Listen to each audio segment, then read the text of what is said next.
Kadosh Boker Tov, Masechet Yevamot Daf 38a1.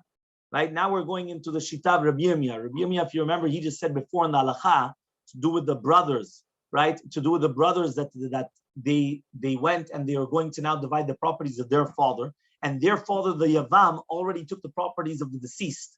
So now this first child that we had a safek, whether he came from the first husband or the second husband, 9 months for the first husband or 7 months for the second husband, he's now coming and saying, "Mimanavshach, I have a property by you, because if I'm from the second husband, meaning from the Yavam, so I'm your brother, I should get part of the property anyway. And if I'm from the first husband, meaning from the original, from the deceased, so then those properties that your father took belong to me. So Mimanavshach I get." So says Rabbi Yirmiyah, Hadar Dina. Hadar Dina means it retracts the law. That means even though the Yavam already took from the deceased properties, it should go back to this original person as well. So Rabbi Yirmiyah, I'm going to say, even according to Shtat Rabbanan, when were the rabbis actually coming and saying this? He comes and he says, only because they said, only because he could say that if you're going to keep quiet, and if not, I'm going to come and I'm going to give back the document to the original person. You can't do anything.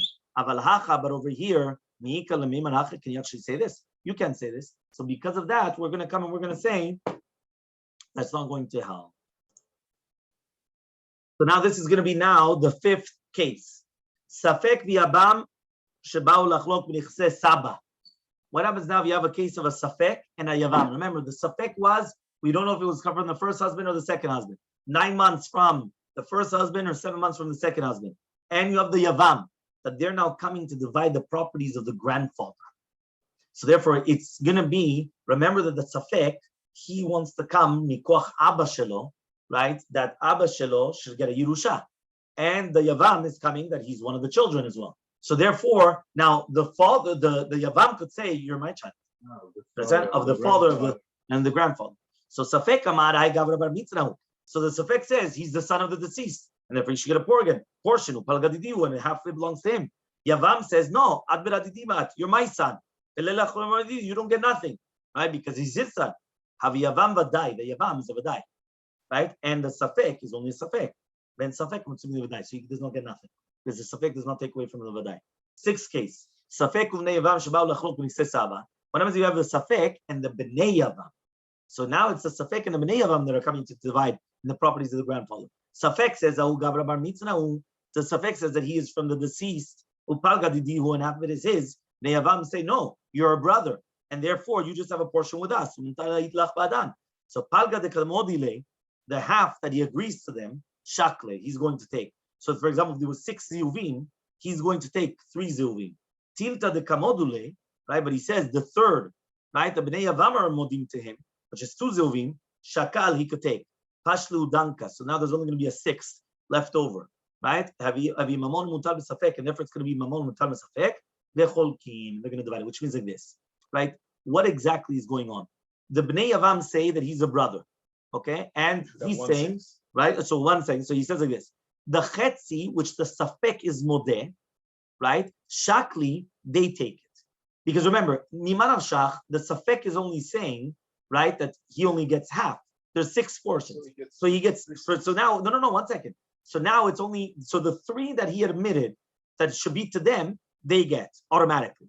Now the third that the bnei yavam admit to him, okay, shlish shebo yavam odim lobo, which is 2 zuvim, he takes. Because memarashach, even because if he's a brother, no, because if he's a brother, right? If he's a brother, so therefore he gets 2.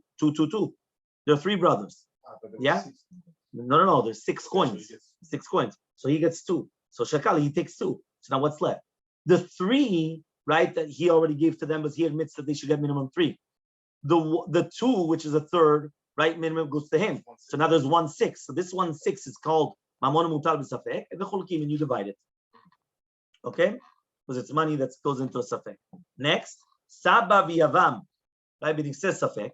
When you have the grandfather and a yavam, and then he says safek. Now it's the opposite. The safek died. And now the grandfather and the yavam want to inherit him. So, all saba v'safek b'niksei yavam, or the opposite, the saba and a safek in the niksei yavam. Having one mutar b'safek, again, here it's half, money, which is in a safek, means basically each one is throwing them off. The saba says, Iman avshach, right? The Safek is my son's son. And the Yavam is saying, no, it's my son, right? Or the opposite. The Saba and the Safek in the property of the Yavam. So therefore, there's no children of the Yavam, but the Saba and the Safek, the Saba says, this is my son, right? And you're from the first brother, right? And the Safek is saying, no, I'm from the Yavam. So in this case, again, it's Mamon Mutar Safek, Vecholkim, and they divide it. Yeah, listen, when it comes to inheritances, you don't know the fights that there are. Fight. Mishnah. Yeah, Mishnah, Lamedchet Amud Aleph, 38a. Shomeret Yavam, Shenaflu La Nechasim. Imagine right now a woman that she's waiting for the Yavam, and all of a sudden, properties fell to her, right? What does that mean? Right? The husband died without children. She's waiting for the Yavam, right? Naflu La Nechasim, and all of a sudden she has now Nechasim as a Yerusha. So for example, her father died and he doesn't have any male children, or that means she got externally, she got a Yerusha. Modim Bet Shammai Bet Hillel, shemocheret v'notenet v'kayam, which means she could sell it, she could do whatever she wants, and everything's good, which means she's allowed to do whatever she wants with that property. Because since she's a Shomeret Yavam and she still didn't do the Yibum, so it doesn't belong to the new husband, right? And it doesn't belong to the old husband. The old husband passed away. So she could do whatever she wants with the properties. Meta, now she dies before the Yibum or Chalitza. What are they going to do with the Ketubata and all the properties? Bet Shammai says, they divide it between the two. Meaning the inheritors of the father and the inheritors of the husband, they divide the properties between them. Bet Hillel says, no, Nechasim, the properties, the Cheskatan, they still stay in the Chazakah. Right? What does that mean in the Chazakah? It says over here, they're going to stay in the Chazakah, right? Probably, okay, there's a machloket. Is it Yoshea Baal or Yoshea Isha? Okay. So then it says here, Bet Shammai comes and he says, right? Sorry, that was Bet Hillel says that the property stayed the Cheskatan. Ketubah, the Cheskat Yoshea Baal. But the Ketubah, they stay in the Yoshea Baal, right? In the husband's property. Okay? And again, the original, the Yoshea Baal of the original husband. Original husband. There was no second husband. But the properties, the Cheskat Yoshea, they go in the Chazakah of the Yoshea, which means each one stays with the Chazakah.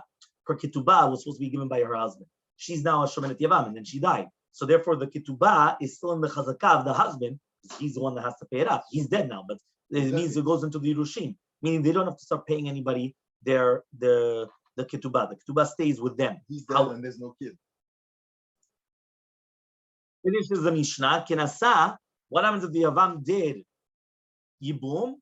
Harei kishto lechol davar. It's 100% his wife. And therefore, as long as the Ketubah was still from the original husband. So therefore, the second that she gets married to the second husband, meaning she did Yibum to the brother, Kamarnu, she's 100% a married woman. And everything goes to him. Okay? So says the Gemara, why is it in the Reisha of the Mishnah to do with the Shomenet Yavam herself in the Nechasim that fell to her? Nobody argues. Meaning Bet Shammai and Bet Hillel, everybody agrees that she's allowed to do whatever she wants with those properties. And all of a sudden, the Seifa, when she dies, all of a sudden now there's a machlok between Bet Shammai and Bet Hillel to do with the inheritors. What's going on? So Ula says, Reisha de Nafla Kishia Usah.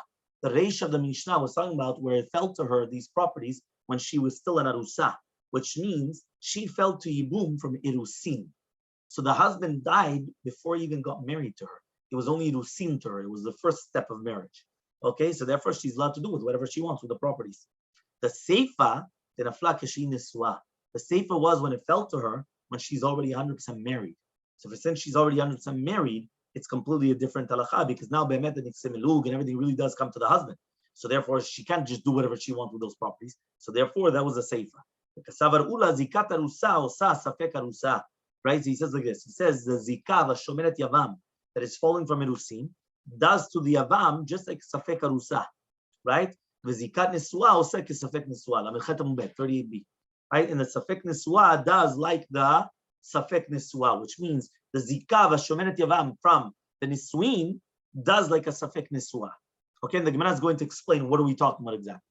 Zikat Arusa, also Safek Arusa, the Zikah of an Arusa, of a woman that's engaged, it does like a Safek Arusa. But if you're going to tell me that she's for sure an arusa, But Hillel agreed that whatever she does with the properties, she's an arusa. Remember, arusa is the first step of marriage. Whatever she does with her properties is good. She can do whatever she wants with her properties, right? So he says, Batnan, we learned in a Mishnah, Naflula nechasim shintasa. Bet Shammai omrim timkor. Bet Shammai says that they should sell it. Bet Hillel omrim lo timkor. Bet Hillel says they shouldn't sell it. Elu ve'elu, but everyone, Bet Shammai, Bet Hillel, they both agree. Shei machra v'natna, that if she sold it, kayam, it's going to be a good sale. Ela shmamina, but we learn from here, zikat arusa osa kesafek arusa. So zikat arusa does the exact same like a safek arusa, not like vadai arusa. So therefore, because again, one more time, we learned in the Mishnah that it is a machloket, because Bet Shammai and Bet Hillel, there's a machloket if she has property, then now that she's an arusa. So imagine, you just got engaged. Remember, the engagement of the Torah was a real marriage. It's not the engagement nowadays, which is nothing. It was a real engagement. You got engaged, and all of a sudden the woman, right, the wife, she gets an inheritance, $1 million.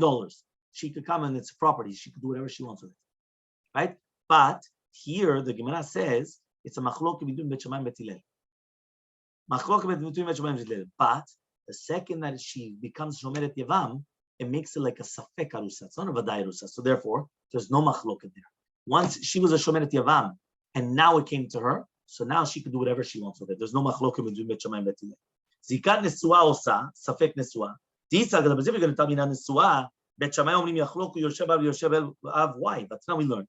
Nafluna nechasim eshini said. Once she gets married, all the properties that get to her, right? Whatever she does, the husband could take it out. Meaning, the second that a woman gets married, Kaddish, the husband comes and he takes everything out of her, right? Completely, right? Ela shmamina, but rather we learn from here, zikat nesua osa safek nesua.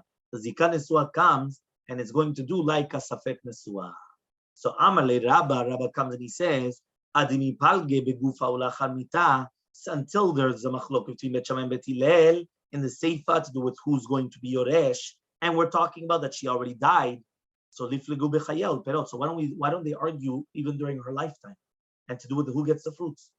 Which means why is machlok between Bet Shammai and Bet Hillel only in the seifa, and to do with she died already, and now what happens with the actual body of the properties? Why don't they argue already in the Shomeret Yavam when she's still alive, and who gets the fruits, right? Who gets the fruits, Bichla? So Elamar Rabba, but rather Rabba comes and he says, we're talking about that it fell when she was married already, 100% married. Makes it like but Reisha, that she's still alive, so she's a for sure. And the Yorshim are a Safek. So in Safek, which means like this, she's alive. The fact that she's alive, she's a Vadai. She's for sure. All the other people, they're Safek. Do they get it or not? Because there's still no Yibumna. So because of that, the Safek does not take out of the Vadai. But here in the Seifa that she died, everybody comes to inherit and everybody's Safek. So therefore, Yachloku, that's why they come and they divide it. So Eit Ve'abaye Bet Shammai, so Eit Ve'abaye comes and he asks the following question. According to Bet Shammai, en Safek Motziv Vadai, what Safek does not take out from a Vadai? But now we learned in the Mishnah, is a Mishnah Batra. Nafala Bayit Alav Alaviv. Imagine right now, right? The house falls on a person and on his father, or on him and on some of his other Modashim. Now he has a ketubah from a woman, from his wife, and the Balchov. Yorshei Av Omrim, the ones of the inheritors of the father say, Haben Met Rishon, the son died first, and then afterwards was the father. So therefore, what happens? The father inherits, and then that's it. Yeah? So and the son didn't inherit any of the properties. So therefore, you can't collect any of the money. Balchov says, no, the father died first, so therefore the son inherited it, and therefore then the son died, so therefore I could collect from the son. Bet Shammai says, Yachlok, they divide the money. Bet Hillel says, Nechasim becheskatan. The Nechasim, they go in a chazakah, right, in their chazakah. So says the Gemara, and over here, Yorshei Avadai, Yorshei Av for sure, Ubalchov Safek, and the Balchov is going to be a Safek. So Kati Safek, so the Safek is coming and is going to take away from a Vadai. So says the Gemara, the Kasabri Bet Shammai, Shtara Omed Ligvot Kegavui Dami. According to Shita Bet Shammai, when you have a document to collect the debt, it's already considered collected. So since it's already considered collected, right, the Yorshim of the father do not have a Chazakan, the Nechasim is the opposite. It goes to the Balchov. So Menatem, how do you know this? The Tanam was learned in the Mishnah, Metu Balehen at Shelosh Shatu. Right, what happens right now if you have a case of a sotah? And before the sotah, she comes and she drinks the waters, right? The husband's died. So Bet Shammai says, no, they're allowed to take the ketubah. Who is they? The women. Right? You had a few groups of sotas, right? They were all coming to the Bet HaMikdash to drink. They were coming with the husbands. All of a sudden, the bandits came, boom, killed all the husbands. So says they're allowed to take the ketubah. Now, usually a sota, she doesn't take the ketubah, but only if she drank the water and she comes out pure, she does take it. If she doesn't come out pure, she doesn't take the ketubah. Here, she didn't have time enough to drink. So it says they take the ketubah, they don't have to drink the waters. But Hillel says, no, either they drink or they don't take the ketubah. They have to make the decision. They could drink and then take the ketubah, or don't drink, don't take the ketubah. That's what they could do. So therefore, it comes out that according to Shitat Bet Shammai, they hold that it's already as if that they collected the money. And that's why they could collect the ketubah even without drinking. So says the Gemara, what does that mean that Bet Hillel says poshotot? It says in the Torah, the husband has to take the wife. And if the husband has to take the wife, so therefore, what do you mean that they're going to drink? They can't drink. Peleka. No. The pshat of Bet Hillel was the fact that they cannot drink. So therefore, that's why they're not going to take the ketubah as well. So says the Gemara, here it's safeku. Safek zanai, safek zanai, safek whether she did relations or not with a foreigner. The kati so the safek is going to come and take away from a vadai. But rather we learn from here that a document which is going to collect is like it's already considered collected. And according to Shitat Abaye, lut v'meha, he says you should have asked from this Mishnah. Meaning when Abaye wanted to show from a Shitat Bet Shammai that a safek is motzimi v'dadai, not like Rabba, why didn't you just come from this? Why did you bring another case of Nafal Abayit? Why didn't you just bring this case of this Mishnah, Metu Balehem? So answers the Gemara, Dilma Ketubat Isha Shana, Ketubat Isha is different, Mishum China, because of Chen. Which means the Chachamim, they wanted that in order, they made a few different kulot for the women, in order that they should find favor in the eyes, and basically they would want to get married. So therefore, they purposely went and they made it as if that it was already collected. And therefore, if it's already going to be collected, so therefore they made like a special leniency. Okay? So says the Gemara, so why don't we just give them the ketubah? He should have asked from the ketubah of our Mishnah, that it says, Safek motzimi devedai, right? Instead of all these things. So it says, Gemara, lo pligi, there was no machloket in our Mishnah, between Bet Shammai and Bet Hillel. So says the Gemara, velo, no, ve'haktani, we already learned, meta, if she died, what are you going to do with the ketubah and the nechasim which are coming in and out? Bet Shammai, when Bet Shammai says, Yachloku Yoshea Ba'al Yoshea Av, you're going to divide between the Yorshim of the husband and Yorshim of the father. Bet Hillel Omrim, nechasim, chazkatan, just leave it in the same chazakah. So says the Gemara, Hachi Kamar, this is what it means to say. Meta, if she dies, what are we going to do with the ketubah? Ushvaka, and we leave it without an answer.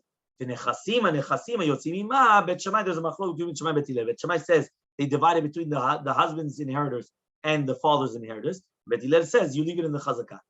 Amar Ravashi says, Matziti namidaika, you could also do it from the Mishnah, Diktanim as we learned, Yachloku Yoshea Balim Yoshea Av.